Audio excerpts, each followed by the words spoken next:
আদিবাসী মহিলা পঞ্চায়েতের প্রধানের কাছে গেছে, বলছে তুমি তো সবার সমস্যা সমাধান করো, তো আমার একটা করো দেখি। বলছে কি গো, তোমার আবার কি হলো?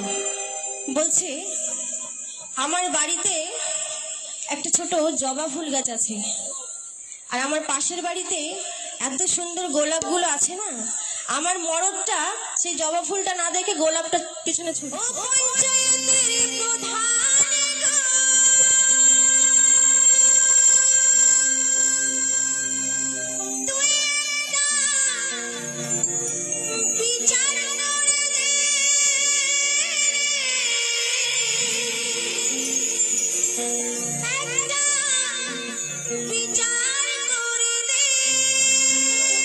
আমি কালো বলেও মরদ কাছে আসে না,